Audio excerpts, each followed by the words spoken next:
Olá, galera do nono ano.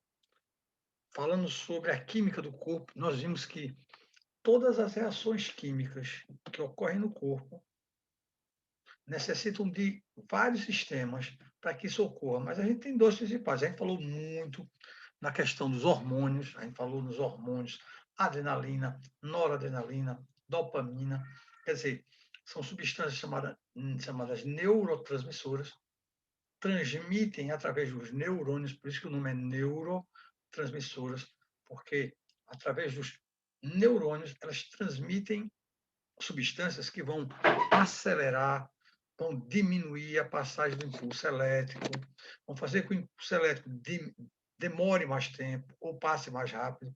Tudo isso para controlar o nosso metabolismo. A gente, nas próximas aulas, a gente vai falar sobre dois grupo de substâncias químicas, que são substâncias ácidas e substâncias básicas. Por exemplo, quando você está com o estômago ácido, você toma alguma coisa que vai diminuir aquela acidez. Não sei se você já tomou ou seu pai já pediu para você comprar bicarbonato de sódio. Quando a pessoa tem acidez, azia, se algum de vocês tem, vocês tomam uma substância para diminuir aquela reação no corpo. A reação química de acidez, provocada por um alimento ácido, um abacaxi, por exemplo, ou o seu próprio corpo não tem as soluções para resolver esse problema, então eu tenho que usar de um medicamento. Então eu uso para a substância ácida um grupo de substâncias chamadas básicas. Elas vão neutralizar a acidez. Leite. Tem gente que toma leite quando tem alguma acidez. E tem gente que toma sal de fruta, que toma bicarbonato de sódio. Isso é para quê, professor? Sonrisal. Para quê? Para diminuir a acidez daquele grupo de substâncias. Então, a gente está vendo, e a gente viu, que a química do nosso corpo está ligada ao amor, está ligada à depressão, está ligada a explosões de humor. Nós vimos também que o nosso humor, a nossa química de corpo, ela vai, desce, sobe. Ela é uma onda, e aí, para isso, a gente tem que tentar controlar a liberação de determinadas substâncias. E nós vimos, por exemplo, que temos dois tipos de sistemas que vão tentar fazer esse equilíbrio. Então, além da gente praticar atividade física, além da gente tentar ter uma alimentação balanceada, além da gente tentar não se estressar muito com muitas coisas, é importante lembrar que a química do corpo ela não depende somente disso que eu falei, não. Normalmente é disso que ela precisa, mas tem pessoas que têm distúrbios hormonais, têm distúrbios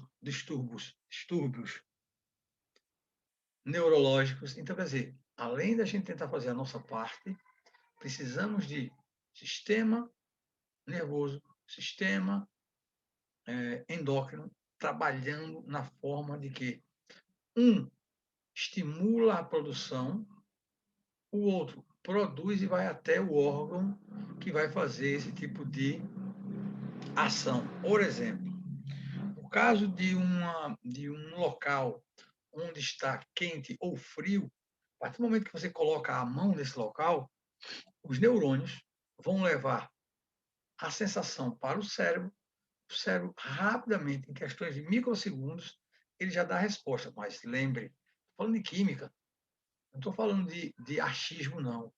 Quando você coloca a mão em alguma coisa, os neurônios recebem informações químicas que vão ser passadas pelos espaços entre os neurônios. Lembra que a gente falou? Neurônio, ele não está ligado como um fio, não. Ele está separado, e essa separação aí vai fazer com que nessa região exista a liberação de substâncias chamadas substâncias neurotransmissoras. Então, tudo é química.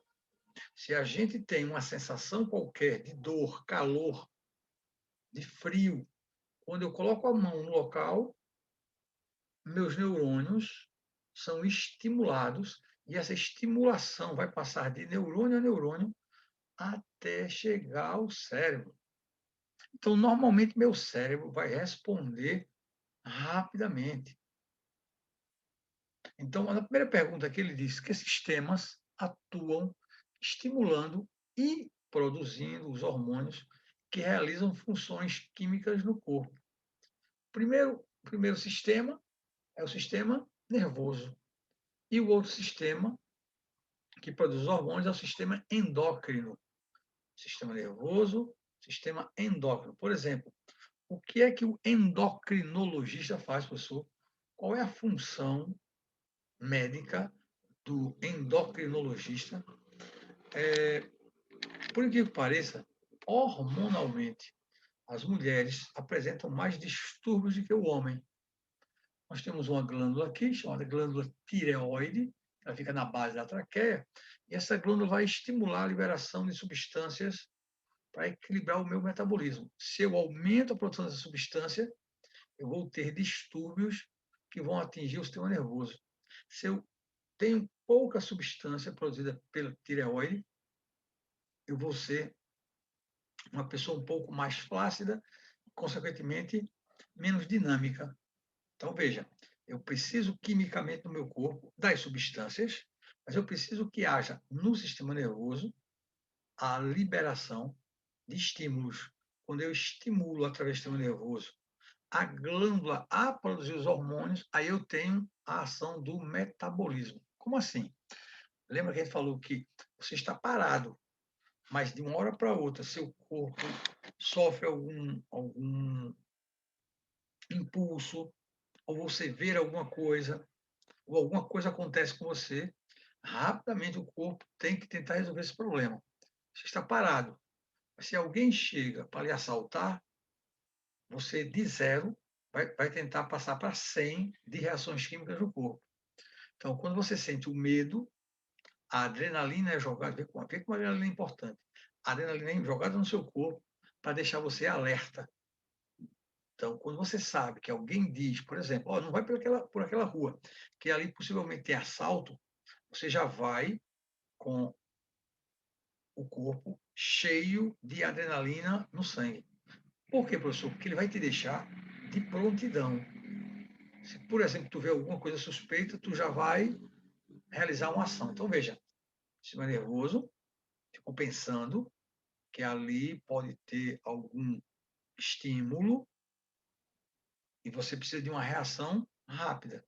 Então, rapidamente, você utilizou o sistema nervoso e sistema endócrino. Então, esses dois sistemas, eles trabalham juntos para monitorar o nosso corpo. Monitorar o nosso corpo, que a gente diz, é manter ele ativo, manter ele alerta. Então, a gente vai tentar procurar manter a alimentação saudável, tentar dormir bem. Ou, a gente está falando aqui em teoria química. Se a gente conseguisse fazer isso tudo que a gente está falando, todo mundo seria maravilhoso. Boa alimentação, boa atividade física, dormir cedo, dormir no mínimo 8 horas, ingerir uma quantidade muito boa de água. Mas aí, se a gente for conversar com a maioria de vocês, dos alunos, cada um tem uma história diferente para contar. Não come feijão, que é uma base de ferro muito alta. Não, tem gente que não come carne, não fica faltando proteína. Tem gente que come demais carboidrato, tudo demais, desequilibra o corpo, tá certo? Então, na primeira questão, ele quer saber quais são os dois sistemas. O sistema nervoso, que faz todo esse encaminhamento dos estímulos, e o sistema endócrino, que é responsável por todas as glândulas do corpo. Quando tu era sétima série, tu estudou o corpo humano. No cérebro, embaixo dele, tem uma glândulazinha do tamanho de uma ervilha, chamada hipófise.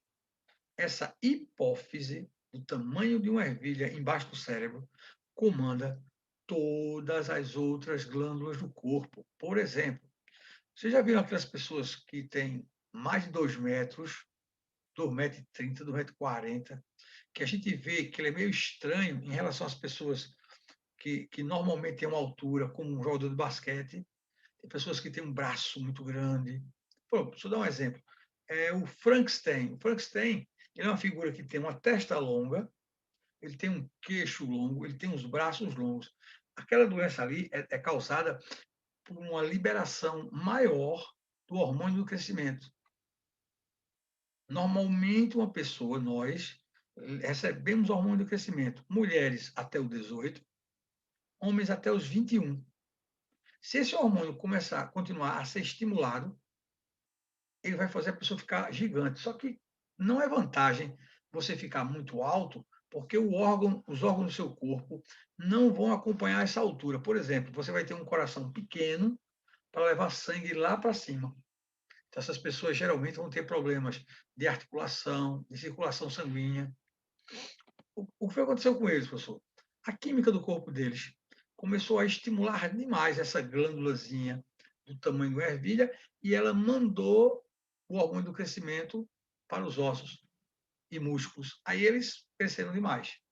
Então, esquece não. A química do corpo da gente, quem trabalha liberando as substâncias é sistema nervoso estimulando e sistema endócrino produzindo a substância para levar para determinado órgão. Lembra que um hormônio ele só estimula um órgão, ele é específico para aquele órgão. Um hormônio que estimula o estômago, ele não vai estimular os pulmões.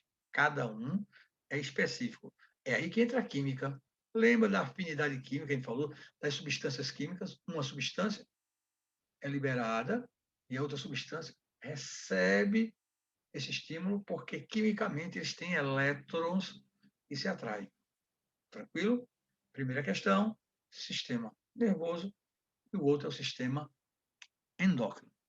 Questão número 2. Você acha que toda célula é uma usina de transformações químicas? A gente está falando nessas aulas sobre o uso da química, que a gente estuda tanto, dentro do corpo. Aí a gente vê na primeira questão que o hormônio precisa de sistema nervoso para que possa ser estimulado. Isso vai acontecer somente no órgão? Não. Eu tenho que trazer para o micro. Um órgão é formado por um conjunto de células, que é o tecido. E o tecido é formado por um conjunto de células micro, cada uma fazendo uma função. Eu tenho um átomo vira uma molécula vira uma célula. A célula vira um tecido. O que é um tecido? É o conjunto de células fazendo uma só função. Então, toda célula é uma micro-usina de energia. Se ela é uma micro-usina de energia, ela é responsável pelas transformações químicas que ocorrem no corpo. Lembra? O médico recomenda que você não vá à praia que horas? Entre 10 e 2 da tarde. Caramba! Mas por que ele diz isso? Porque ele sabe que se houver a transformação química de uma usina energética, de uma só célula, essa célula ela vai começar a formar células erradas. Essa usina vai começar a produzir elétrons diferentes daqueles que existem. Todo o teu corpo, toda a química do teu corpo vai trabalhar para expulsar essa substância. Por exemplo, quando entra um vírus no teu corpo, quando entra uma bactéria no teu corpo, os anticorpos que nós temos, quimicamente vão lá tentar neutralizar esses seres. O que não ocorre?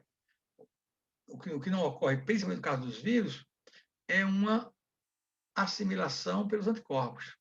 A gente está agora numa crise mundial de vírus, que é o coronavírus. Quando ele entra no corpo, os anticorpos da gente vão lá e tentam se encaixar com ele. O problema é que os vírus, eles são mutantes.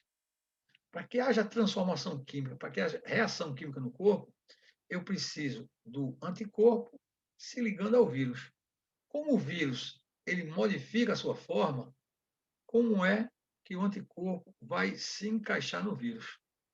Por isso que os vírus são tão temidos pela sua característica, que é a característica de transformar-se em outro ser. O que, é que pode acontecer? Essa semana, na Amazônia, foi descoberta 4 tipos de vírus da Covid. Eu posso fazer uma vacina para um tipo de vírus e, ao mesmo tempo, essa vacina não pega o outro tipo de vírus. Então, eu vou ter que fazer uma vacina para cada tipo de vírus. Dá um exemplo? Por que dengue ainda não tem vacina? Por que AIDS ainda não tem vacina? Porque, quimicamente, os vírus eles se transformam, eles se modificam, eles são mutantes e não são pegos pelos anticorpos. Aí a gente cria uma vacina para determinado tipo de vírus e eles modificam-se, por isso que eles não são pegos nem pela vacina, nem pelos anticorpos do nosso corpo.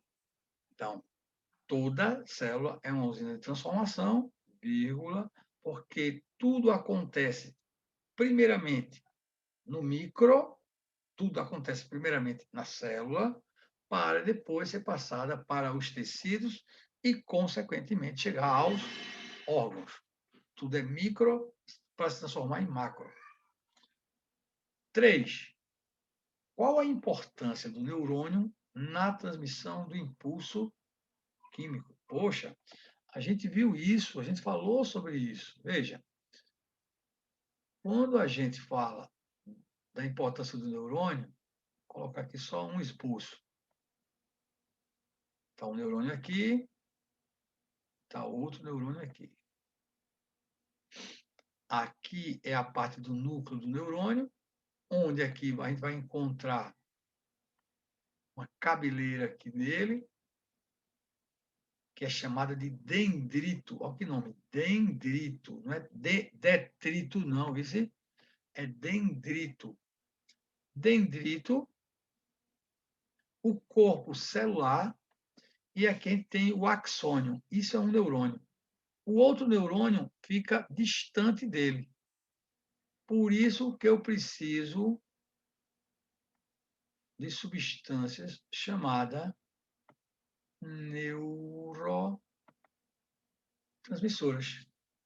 Essas substâncias, nesse local aqui, vão emendar um neurônio ao outro. Lembra que eu falei? Aqui eu posso ter substâncias que aceleram a reação, eu posso ter substâncias químicas que freiam a passagem do impulso elétrico. O impulso elétrico, gerado no cérebro, passa por esses cabelinhos aqui chamados dendritos, passam pelo corpo celular e chegam aos axônios. Isso aqui é um fio. A eletricidade que chega na minha casa chega através de um fio. Esse fio é descoberto ou esse fio é coberto? Claro que ele é coberto. Senão era aquele chamado fio desencapado. Se eu encontrar um fio desencapado, pegar nele, eu levo um choque na bexiga. Todo neurônio aqui, ó, ele é coberto aqui por uma gordura. Essa gordura é chamada de mielina. Bainha de mielina. Está aqui o axônio, ele é coberto pela gordura da mielina. Para quê, professor? Para fazer com que não haja interferência na passagem do impulso elétrico. O impulso elétrico passa por aqui, ó. Aí eu faço com que ele fique isolado do meio ambiente. Quando o neurônio passa o impulso elétrico para o outro neurônio, vai depender das substâncias neurotransmissoras para que possam passar rápido ou passar lento. Então, a importância do neurônio é fazer a transmissão do impulso químico, do impulso elétrico, o impulso das substâncias. Que substâncias? Adrenalina, noradrenalina, dopamina, acetilcolina. Cada substância que passa aí vai deixar alguma característica. Uns aceleram a reação, outros diminuem a, a reação, outras fazem com que ela dure mais. Cada uma substância tem a sua função, mas aí eu preciso dos neurônios para que as substâncias passem nessa região. Uma pergunta que eu podia fazer: mesmo o cara que sofreu uma lesão na medula, ele continua recebendo estímulo? Recebe estímulo. Só que na parte onde ocorreu a lesão, não vai haver essa aqui, essa transfusão aqui, ó. Essa passagem aqui, ó, essa transmissão, melhor dizendo, essa transmissão da substância. Que a lesão ocorreu aqui, nesse local, ou aqui no neurônio, impedindo que o impulso chegue até lá. Ah, professor, então por isso que quando a lesão é nervosa, a gente tem que ficar muito ligado, porque tem que saber em que parte ocorreu e que órgãos dali para baixo ela não vai receber estímulo. Por exemplo, se o cara leva uma pancada na coluna, no meio da coluna vertebral, dali para baixo ele não vai receber o estímulo gerado no cérebro. O estímulo é gerado no cérebro, passa pela coluna, quando chega na região onde houve o corte, a pancada que lesou o nervo, dali para baixo, mesmo ele tendo os neurônios, mas ele não tem a ligação entre o impulso elétrico e o neurônio que receberia esse impulso e até o músculo e começava a fazer estimulação. Então, o paraplégico que está na cadeira de roda, ele levou, teoricamente, levou uma pancada no acidente automobilístico e atingiu a coluna, dali para baixo ele não vai ter mais como receber estímulo do neurônio e fazer o músculo, ó, contrair e relaxar. Nosso músculo só contrai e relaxa porque o impulso nervoso chega até lá. Ele tem o cérebro normal? Tem. Ele tem o pé normal? Tem. O problema é que ele não tem como levar esse estímulo até o pé, porque o neurônio foi lesado, o sistema nervoso foi lesado. A gente já falou isso. Quando isso aqui é lesado, o médico, vocês que vão fazer medicina aí, vocês são os feras, pode chegar aqui e dizer assim, ô, gente, sabe o que eu vou fazer aqui? Eu vou colocar aqui, nessa região aqui, vou colocar quimicamente as chamadas células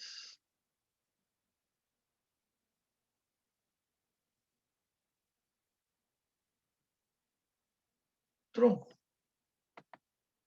Porque a célula, olha o nome dela, o nome dela é tronco,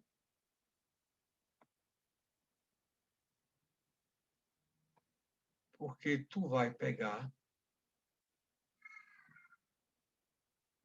célula tronco, porque tu vai pegar essa célula, que é uma célula inicial, é uma célula que todos nós temos quando nascemos, que faz qualquer tipo de célula, ela reproduz qualquer tipo de célula. Lembra que a gente falou que as pessoas hoje pegam um umbigo e guardam em geladeira? Quando a pessoa guarda o umbigo na geladeira, eu tenho ali as células tronco minhas.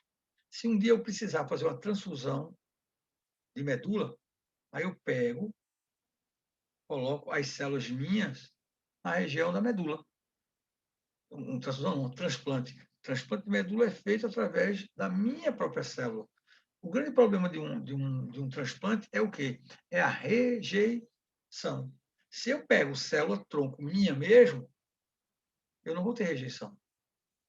Então, muitas pessoas que têm condições, quando a criança nasce, pega a parte do umbigo dela e guarda dentro de geladeira especial, para no dia que essa criança apresenta algum problema ligado, por exemplo, à leucemia, que ele vai precisar de transplante de medula, ele vai receber sangue da própria medula. Olha que legal. Beleza? Então, a importância do neurônio na transmissão do impulso químico é ele quem faz a passagem dos neurotransmissores, as substâncias que vão facilitar a passagem do impulso elétrico, do impulso químico. Quarta questão: por que a adrenalina é um hormônio tão importante na distribuição dos impulsos químicos? Nós falamos o tempo todo nela. A adrenalina é importante porque ela está ligada, geralmente, a medo, prontidão, ansiedade, alegria, contração, relaxamento. A gente falou que existem duas situações onde a adrenalina é liberada e ela é boa ou ela é ruim. Quando a gente está na, na, esperando alguma notícia de uma prova, nota de uma prova, se o exame deu certo, a adrenalina é jogada no teu sangue para deixar tu alerta. Só que, se passar muito tempo, ela começa a contrair a musculatura. Aí tu vai ficar o tempo todo tenso. Isso não é bom porque a circulação do sangue ela vai ficar bem lenta. Já quando você está esperando uma festa, ou esperando um encontro, com o seu boyzinho, com a sua boizinha, com a sua companheira, com o seu companheiro, aí você começa a liberar adrenalina, e a adrenalina, nesse caso, vai deixar a tua musculatura totalmente relaxada. Tu vai ficar, olha, tranquilaço, tranquilaça. Então, por isso que a adrenalina é um hormônio muito importante, porque ela age em vários órgãos. E aí ela provoca variadas sensações, boas ou más. Assim como qualquer outra substância, nem pode ter de mais, nem pode ter de menos. Ela tem que ser o quê? Controlada. E para isso eu preciso tentar manter a minha alimentação, atividade física, tentar não esquentar a cabeça com coisas mais simples, que senão a adrenalina entra no corpo da gente e pode geralmente ou causar algum dano ou te fazer alguma pessoa mais tranquila, mais feliz. Então depende da gente essa atuação da adrenalina. Em alguns casos, em outros não. Em outras vai ser liberada independente da nossa vontade, certo? Quinta questão: dê exemplos de como a química explica o amor em nosso corpo. Sensação de ansiedade, sensação de calor, sensação de arrepio, e tudo isso está ligado à química do nosso corpo. Liberação de adrenalina, felicidade. O hormônio da alegria, que a gente falou em sala, a gente falou em vídeo, endorfina. Quando tu tá de bem com a vida, vai liberar endorfina pelo cérebro e tu vai ficar uma pessoa mais tranquila. Esse é o chamado hormônio da felicidade, endorfina. Atividade física auxilia a gente a liberar mais endorfina. Qualquer atividade que você faça com prazer aumenta a liberação de endorfina. Por isso que eu digo a vocês, está procurando saber qual vai ser a sua profissão? Mentalize qual será a profissão que você vai fazer com prazer. Se você pensar somente em fazer aquilo por dinheiro, possa ser até que você se enquadre nisso. Mas a felicidade de você fazer o que gosta nunca vai ser atingida por você. Fazer aquilo que se gosta facilita na liberação dessas substâncias, principalmente da endorfina, e, consequentemente, vai ser uma pessoa feliz. Na nossa sociedade, colocam uma analogia em que dinheiro traz a felicidade. Nem sempre. Senão a gente não via rico sofrendo. Então pense, saia de casa para fazer aquilo que você gosta e você nunca mais, como diz o pensamento, quando você descobrir aquilo que gosta e trabalhar nisso, nunca mais você vai trabalhar na vida. Porque você vai fazer aquilo que você gosta. Você não vai contar aquilo como trabalho. Pergunta a um fotógrafo se ele bate foto com raiva. Pergunta a um biólogo como eu, quando vai a campo, catar inseto, morcego, mergulhar vendo os peixinhos, vê se a gente vai com raiva. Nada, a gente vai com felicidade. Eu estou fazendo aquilo que eu gosto. Tranquilo? Então, vocês do nono ano, pensem qual é a profissão que eu vou fazer, me identificando com aquelas matérias que eu mais gosto, que é aquela matéria que você vai mais ver na vida. Tranquilo? Beleza? Próxima aula a gente já vai ver substâncias ácidas e substâncias básicas. Beleza? Tranquilo? Próxima aula a gente está aí. Qualquer dúvida, já sabe, né? Manda para onde? Para o Clesap. Valeu, fera.